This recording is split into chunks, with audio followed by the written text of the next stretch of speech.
there is a beautiful story that God has scripted and which is in your interest. Always remember, God writes the story of our life. But while writing the story at many occasions, just the way a writer has choices to make, similarly God also has choices to make. But the good thing about God is that God lets us make the choice. So when he is writing that on a beautiful evening you met a beautiful girl, he is leaving a choice with you, whether you want to make her your partner or whether you want someone else. If you select her, the story goes ahead with marriage or with an intense relationship. If you just have a cup of coffee with her and some nice chit chat and that's all, then the story takes a different turn. She is dropped and someone else is standing, waiting for you at the other end.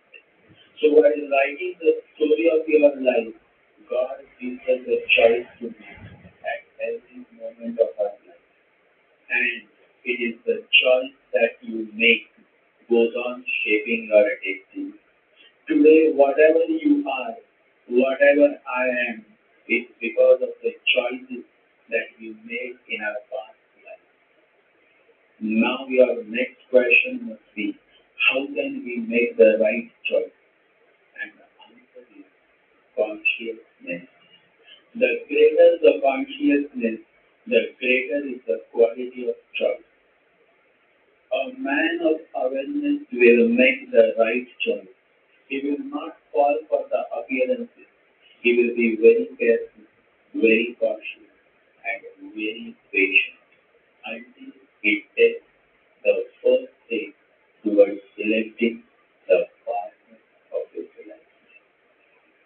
But someone who simply falls for the looks, the appearances will simply miss and make wrong choices. Temptations are of the mind, and the mind is very quick to give in because the mind is highly sexual by nature.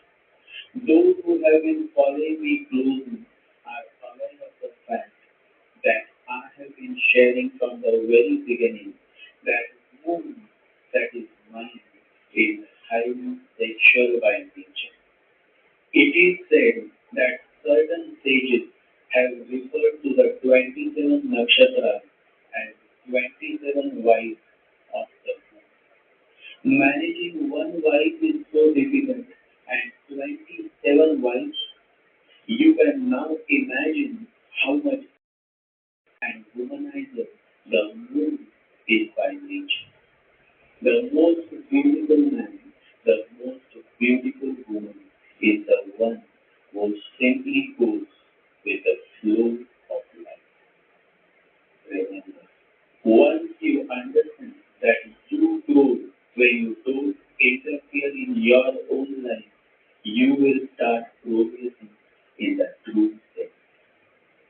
People and the faith society spread all kinds of fake messages. They say that if you don't get married, then you will not attain God. Marriage has absolutely nothing to do with God. Marriage is an institution which is formed on practical reasons. It is not just a sexual union, but a union of two families, a proper deal that brings strength to both families. Marriage has been used from the beginning of time by emperors and kings to strengthen their political ambitions and motives. So never mix marriage with love.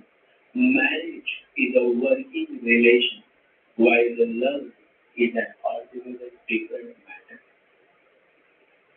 The great spiritual master Neem Karoli Baba quotes, it doesn't matter if you are married or not married. It only matters how much you love God.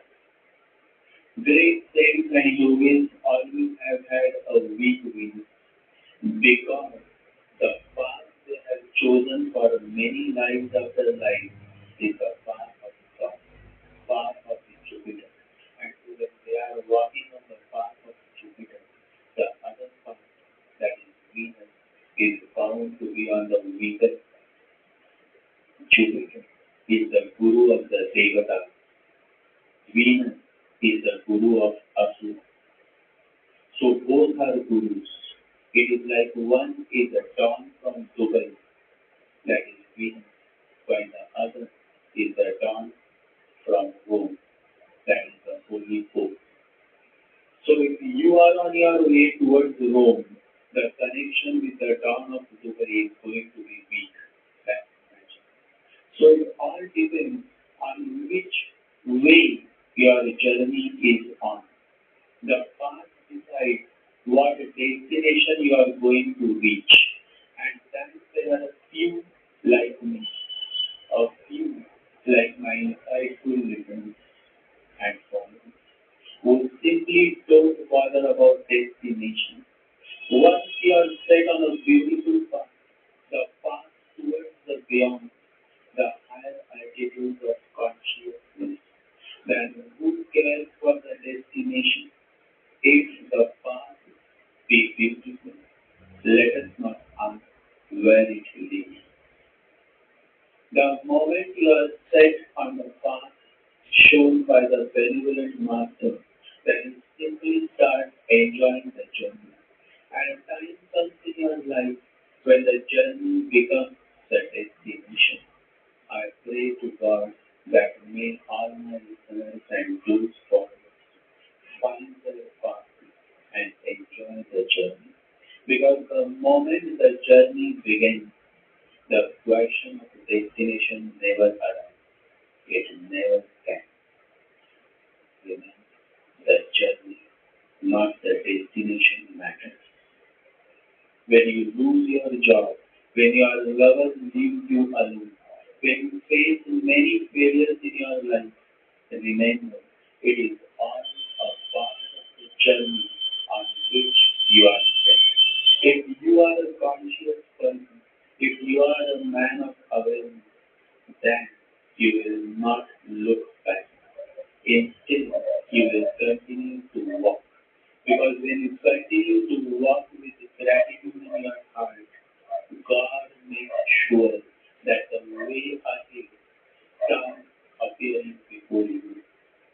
The question is, are you willing to continue to walk with faith and patience in your heart? If your answer is yes, then watch my words. Remember my words. You are going to find the way. You are going to find peace. Always remember, what you seek is also seeking you. Love to all my listeners and followers. Remember to meditate every day. Remember to chant every day. Sri Ram, Jai Ram, Jai Jai Ram. Sri Ram, Jai Ram, Jai Jai Ram.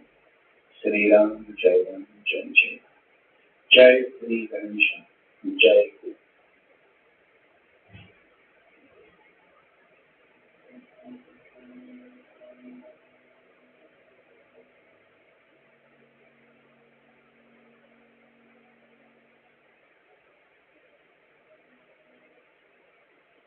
Hi guys, so welcome to your channel Cooking Astrology. First of all, I would like to thank all of you, all of my viewers for subscribing my channel and liking my video guys. So right now I'm at my fourth week home and it's been raining from past 3 to 4 hours. So the atmosphere is quite cold over here. So let's not waste your time as well as other people's time and let's continue our discussion with planet Venus in the sign of Virgo. So what will happen when planet Venus comes in the intellectual sign of Virgo? I'm going to explain in this video. So first of all, we have to understand what is planet Venus